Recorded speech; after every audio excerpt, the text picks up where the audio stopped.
But like, I'm not going to say anything until this sucker looks like it's actually going to work. Okay, it's the third time we're trying this. We actually got kicked off. It said due to low connectivity, which is not true. So there might be something else happening. Okay. Doodly doodly doodly. Okay, you're on page 168 talking about the three corners. Of 168 talking about the three corners of the triangle, the GSD triangle. And so in order to, so I was talking about living in choice. And so in this question of, boy, I set this big aspirational goal every year, but after a few months, I just fizzle out. And Rachel said, well, so what's your answer to that? And I said, what did I say? JFDI, just fucking do it. And so this, of course, is our mantra, but we had that conversation when we wrote the book and said we can't just tell people to just do it. We're not Nike. We have to help them through this. So we created the GSD triangle, which really tells you the three things you need, kind of the recipe for creating the choices you want and then living by those choices. And so the first one is passion. The next one is energy. And then the third one is anchor. So passion and energy, I'm sure if you haven't already read the book, read this section that starts on page 164 and you'll get it. But the anchor part, just take a minute to explain. That's a person or a place or a thing, a noun, person, place, or thing. Person, place, or animal. That helps you, that anchors you back to that goal every time. And so my example would be my running. So I run because I have a couple of anchors for that. My running anchor person is Dave Austin. He's a good friend of mine. And I know that if I literally ever want to go for a run, if Dave is in the country, he will be there to run with me. My other persons are Joby and Peyton, my kids, because I want to show them that you can go run a marathon if you want to. It takes bit by bit practice and training, but you can get it done. And then my health, really, and my sanity is, and Rachel's sanity, yeah, and my creative juices. So my mental health is the reason or the thing, anchor. So you have to pick an anchor, and it can be whatever the thing is, but you have to imagine that anchor is the thing that will get you out of bed at an unreasonable hour every morning to make you do whatever it is. And it doesn't have to be health related. It can be work related or whatever, but it has to be the one thing that you're like, okay, yeah, all right, I got to get up and get this done. So if whatever that thing is that you can imagine would get you out of bed every morning for that, then that's your anchor. And it might be you want to take a holiday. It might be, for me, I am lucky, I would say, and I don't necessarily need, and not that you need something different. My need is more about just being really clear about what that's going to look like. Like I lost 50 pounds back in 2001, and I knew that I was going to do it, and that was my goal, and I could see myself being 50 pounds lighter and being happier. And so for me, it's a lot to do with my own being able to see myself in the thing. And some people do vision boards, and some people do dream boards and that kind of stuff, and that helps visualize. And a lot of it for me is, like right now, it's about financial well-being. And that's really tough because you have, like Meg alluded to, a lot of times you have all these weird damn preconceived ideas that our parents gave us or our grandparents gave us, or we don't have good examples or whatever. That's not our case, but we know people like that. And so it's just sometimes it's hard to see yourself there. And that part of that anchor that Meg's talking about is to really help you come back to that thing that you feel like you really need to do, or that goal and why it's so important. So that's and frankly, to push us in a lot of cases when we're sort of over it. So one of the things that anchored me during my weight loss journey was I told everybody. I worked in a big 700-person facility, and I had a sticky note outside my door, my cubicle door, that said how much weight I lost. And every week they knew I weighed in, and I would put how much weight I'd lost. And to me, that was a huge accountability. because then every single person in that place could know if I was succeeding or not. And so that was, for me, one of the anchors for me was that public accountability. So a lot of times we try to do things in secret, and I think that goes against us sometimes. Yeah. But okay. We should probably jump on the IXCX thing if we're gonna today. Yes. Because it's I already think so. 2:35. Okay. Okay, if you have any more questions about goals or how to set them or brainstorm about goals, bug us, PM us, reach out. We're happy to chat with you more about setting your own goals and how you can achieve amazing things. The things that you never thought you could achieve is possible. So let us know. Yeah, and your homework for the day is to set a damn goal. Like, I don't care what it is, but it has been scary to us in the last 2 months. How many people we talk to that they have none. They don't have personal goals. They don't have business goals. We're talking about organizations that are pulling in millions of dollars, do not have goals set for the organization. That is silly business. Silly business. So set yourself a goal. I don't care if it's to reduce your screen time or, whatever. Listen to the disdain in your voice about that. Well, I don't have a lot of screen time, so I guess it's not a goal that's important to me. Well, and if you feel like it, feel free to share with the group, and that way we can check in with you and see how things are going. Ooh, yeah, next week. We're checking in on your homework. That's right. Well, we should put ours out there too then. Well, yeah, of course. Okay, so CX versus IX. You should tell the story about what that means. Totally different direction. Well, we were the Carvana story. Yeah. We were invited to speak in Arizona at a call center, tech call center. So think GoDaddy, think Carvana. You might not know Carvana. I didn't. Think GoDaddy is a good example. Adobe products. So software and tech call centers, a lot of them are in Phoenix. We were invited down to speak on the kind of stuff that we do because their retention is awful. It's like 200%. Turnover, which means, which means that they lose 100% of their people twice a year. It's insane. And so it was this really interesting thing about how the companies want so much to provide good customer experience, or CX. And at the same time, they're losing all these people. And so training is a constant expense and effort, and then people still aren't good, and they take so long, and then they leave. As soon as they start getting to know what they're doing, they leave. And it just really struck us like right then that they are focusing in the wrong direction. Like, instead of worrying about your customer experience, if you turn around and focused on the internal experience of your people, then you wouldn't have to like force them to be nice to your customers, right? Because they're going to care and love for your people, your customers, if they're taken care of and feel valued. So it really hit us like a bolt. In fact, that was the inspiration for the name of the book, and the whole structure that we have is the internal experience of your people. So that's how it all kind of started. Yeah. So the question, the one that got the most love, that's how we say it. That's how we measure things. What gets the most love? I understand the importance of internal experience. How do I get management, my boss, to feel the same? This is a question we get a lot, especially when we have speaking opportunities, because, we're talking to crowds of, tens or hundreds or whatever. And so you get a sort of a conglomeration of people from all different levels in the organization. And the ones that usually are brave enough to come up and talk to you afterwards are the ones that have the most pain. And the ones that have the most pain are usually not the ones at the top that can make decisions, because if they could decide to change how much pain they were in, they would do it. And so a lot of times we get those questions like, well, could you maybe come in? Do you think like you could and then there's like some series of panting that goes on, and then they don't really know what question to ask. And then what comes out of it is, I just don't think my boss gives a shit about how happy we all are. And unfortunately, sometimes that's actually the response we get from the boss, is that, well, listen, as long as these people are doing their job, we can find new nurses, we can find new teachers, we can find new accountants, we can find new truck drivers.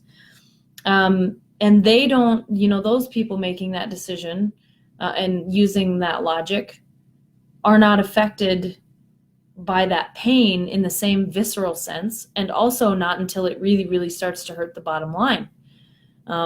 So how do we get those managers or supervisors to see that internal experience actually is important? Do you want to take a crack at it? Sure. Do it. It's really similar to the folks on that are looking to do consulting or coaching or any kind of transformational experience. How do you get the people with the money to believe that it's worth the investment? And that is, you have to talk to them in a way that resonates with them, the same way that we're trying to get them to talk to you. So if you go to your boss and you say, listen, we're really stressed out by whatever's happening right now, and we really want Rachel and Meg to come in and help us figure out how to be less stressed out. Well, that might not resonate with your leader. They might not care. But if you say, listen, we haven't been hitting our target deadlines, and I think it's because we're all stressed out about this big change. If we figure out how to be more productive and more effective with our time management, maybe we would hit these targets. So let's have Rachel and Megan and help us figure out how to be more effective with our time. That might actually resonate with those people. So that's what you really have to do. You have to figure out, you have to kind of put yourself in their shoes a little bit. And we think about that all the time. In fact, when we work with someone that comes to us, we try to find that thing. Is it retention that's the biggest pain? Is it on-time delivery? Is it HR, some kind of HR risk that you're exposing yourself to because you don't know what you don't know? And so there's a lot of, so that's what we try to do, or that's how I think of it, is how do I figure out what's really the pain and suffering here that we can help alleviate? And if you can figure that out for your boss or supervisor or leader, then that's really going to help them see that there's value in bringing us in or applying the things that are in the book to your organization. Yeah, it's really important that so a lot of times when we're in a situation where I can't. Are you banging me? Well, come on up. Come on in. I'm not. Stop it. Business partners, business only. When we're in a situation that's stressful, especially at work, we get in a bad habit of just saying, oh, well, they just don't understand. And it could be another department. It could be your supervisor. It could be someone on your team. But we just kind of get a bad attitude and we say, oh, well, they're just never going to understand. And you can't do that. If you want to be successful and be your own best advocate, you have to be thinking about what it is that's important to other people. And to add to that, you can't just be thinking about what's important to them. You have to understand why it's important to them, and you have to accept it. So a lot of times, and I was living in the HR world, I'd have people come in and they were frustrated with their employees. I'll give one example. They're really frustrated with their employees. Well, the employees don't think X, but really it is X. And I would say, well, how much does it matter that X is real or not? And I finally helped the management team understand that it doesn't matter what X is. What matters is what the people are thinking about it. So perception is reality. So figure out what that perception is of the person the boss in this scenario, who you're not seeing eye to eye with, or you can't get them on board with understanding that internal experience is important. Find out what's important to them and then say it in the words that make sense to them. The other thing is figure out, what type you think they are. If they haven't been typed, or if you can get them to take the short quiz, do that. If you can't get them to take the short quiz, you can sort of figure it out on your own. Are they a fixer, independent, stabilizer, organizer? And then you can start to sort of, put together the puzzle about what's important to them. Is it important? If it's an independent, they don't care about the team, and it doesn't. And I'm not saying that independents don't care about people. They're not concerned with how the team is performing together. So talk to them in the sense of, what independents think about. They think about, maybe how individual performance is impacting each other's different responsibilities and productivity. And, they're probably thinking about everybody's opportunity for innovation, or to, freedom. And you can say, well, hey, listen, everybody, the individuals are not performing well, our productivity is low because of that, and we don't have as much time to be innovative and free thinking. So maybe we should focus on our internal experience a little bit. So think about what culture type your boss is, and then think about how to communicate with them. What is actually important to them? Now, we say all the time, organizations are constantly setting goals that, reduce costs by 5%. Well, that means nothing to the rest of the organization. Is that another needle? Is that one less pencil? Is that, I don't know, 3 less keystrokes during the day on my computer and I go home because I'm paid hourly and saving you money? We don't know what it means.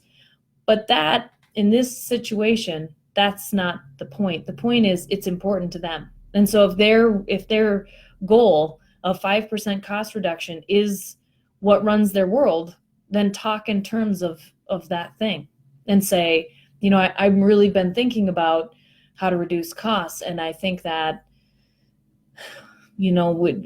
our retention is suffering and our productivity is suffering. And I think people are not feeling great about being here. And so we need to do something about that. Then one last thing, and then Rachel, I'm sure, has other really important things to say, is learn more about people. And that's in the values section. The third section and the values part of the third section. And we do a values crest with everyone that we train. And it's all about what's actually important to people. And when you start it in a training, especially in a large setting, even if people know each other, they're like, I don't really know if I want to share this. But by the time you get done, you hear all these side conversations about, oh, I didn't know that you golfed, or I didn't know that you had 5 kids, or I didn't know this, or I didn't know that, or tell me more about this thing because I don't do that. And so find out what things outside of work are important to that person. Because I will tell you, being at the top is lonely. And I don't mean that in like a Rocky Balboa sort of way. Being at the top's lonely. Yo, Adrian. I just mean that, when you're in a management position, your social profile is very different and you don't have an opportunity to share with people. People aren't usually asking you what your dog's name is and all those things. So be nice to that person. They're just another person. She's so nice. She's gooey centered. I am gooey Not centered. centered. Don't tell anybody. It's our secret. Just couple little things. One is that we're actually trying to put together like a hint sheet about tells. Bob and I have been sort of scheming about this. Can we put together a little cheat sheet? So if Meg does this, this, and this, then I know she's a fixer. So even if you're not in a position to ask people about, ask them to take the quiz or whatever, we're working on some tells. And of course it's hard because there's this huge, people are individual and the way they act sometimes isn't really how they are and all this kinds of stuff. But anyway, stay tuned for that. We'll tell you some more about that. What you got? Oh, well, I was going to just show. So yes. On page 27, Yep. each one of the, This way. There you go. Yep. each one of the 4 different culture types in section 1 has a list of, they're not called tells in the book, but technically that's what they are. So drivers and fears. And and what I guess I mean by tells is things like, if Bob is checked out of meetings all the time, he might just not be on the team side of the graph. So what we're trying to think of is what behaviors that we're seeing can tell us where they might land on the chart. And then once you figure that out, and maybe those drivers and motivators or the drivers and fears will help maybe develop those. But what we want to do is say, well, if I go into a client meeting and I have to sell some new thing to somebody, can I figure out if they're an independent or if they're a stabilizer, and how do I do that? So that's kind of the idea. So maybe that might be a thing where that will help. I guess the other one about IXCX that got a lot of votes, I voted for one of them, but no one else voted for it, so we won't talk about that one. What are some indicators that my company or potential company is focused on IX, values their team? So, for us, the dead giveaway is what do people say about your company? Meg uses the example of what do they say at the bar after you've had a couple beers and you're sitting around talking about your job. Are your people the ones that are going like, my boss is kind of cool. She went out and volunteered last weekend and like scooped her neighbor's walk, and then she came in and worked a bunch because she knew we were all on holiday, and like, or is it oh my God, the people at my work suck. You just talk to the people and you'll know like right away what's going on. And the interviewer, the person you're interviewing, won't tell you that. Because of course their view is they have a good place to work and they're trying to get you on board. So what you might ask is to talk to somebody that you'll be working with, for instance, or if you could ask questions of somebody that you'll be working with. I don't know, you're the HR person. What can people going into a new place ask or? Well, so one thing you can ask that's really pointed, but you are free to ask this in an interview is, can you tell me some of the reasons people have left?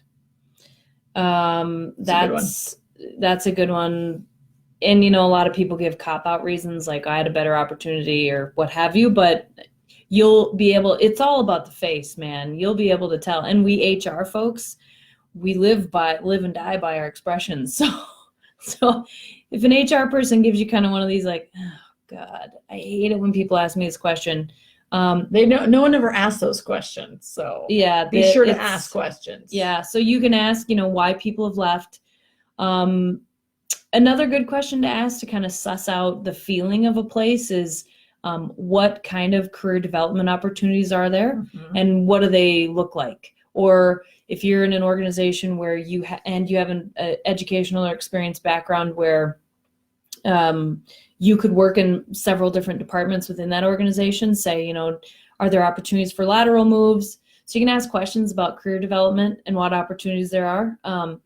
Typically, if the person you're interviewing with says, oh, well, we like to have people here for a while before we do anything with them or decide where they fit, or any sort of like a backpedaling kind of answer, then it might not be a bad organization, but it may be a slow to move organization where their focus is not necessarily on people development. Mm-hmm. Another thing, this is the one thing I always listen for when we go into any organization. When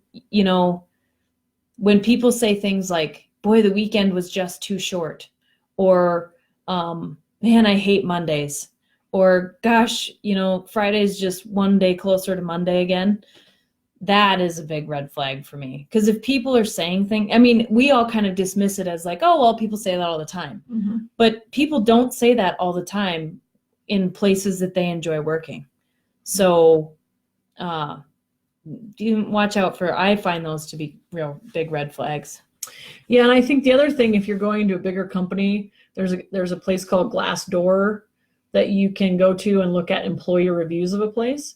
And of course, it's like any review place, right? Like there's always the snarky, high maintenance person that even if you gave them everything they ever wanted would complain about something. So you have to, read those with a grain of salt. But generally, if they've got a lot of reviews, that kind of balances out those outliers. And you'll get a good sense and a lot of people are very thoughtful about the comments. Like I was looking through one company not that long ago, and they said, well, the leadership really seems to prioritize blah over this, and that just doesn't seem to be what everyone wants to focus on or whatever. And so there are actually some very thoughtful ideas about that. So you can get some intel from the interwebs if it's a big enough company anyway. And one other thing to think about, so some industries require, let's say, more stabilizers. Mm-hmm. And some industries require more organizers. And so the internal experience of an organization, the satisfaction of the internal experience in an organization is really built around, again, perception and what those people feel like, those employees feel like is good. So what's good to an organizer and what's good to a stabilizer are two different things. If you had a company picnic 3 times a year, an organizer would be like, for the love of God, please stop. I don't want to talk to people. This is a painful process for me. That's true. That's a good point. You know, so think about that too. Think about your culture type and think about the culture of an organization generally. Because if you're a stabilizer in that organizer organization and they do organizer things and you're feeling like, what the heck? Nobody ever gets together. I've been here a year. I didn't make any friends. Nobody talks in the hallway. This is really strange. Well, yeah, it's not that strange. It's just that that is not your preferential work environment. So be thinking about the actual culture of the organization when you're there. You know, listen to the conversations in the hallway when you're walking into the conference room with the HR person and the hiring manager.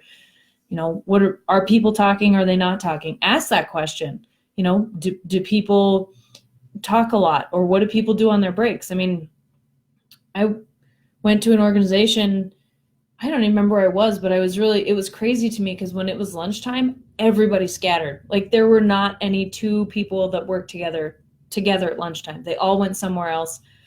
And they did not get along, but like they just wanted time to be by themselves at lunch. And, you know, and then I've worked in other organizations where we had a Fat Tuesday club and there's a whole bunch of us that had an eating contest. I won a lot, just so you know. This is why I run. That we went and had Fat Tuesday eating contests every Tuesday. So oh my God, be thinking about the actual culture of the organization too. Yeah, that's a really good point, because there might be some startups that feel very entrepreneurial and that's a lot of chaos and the people in it might love it, right? But you might not be that kind of person. And so even though the people in it might feel like they love the environment, it might not suit you.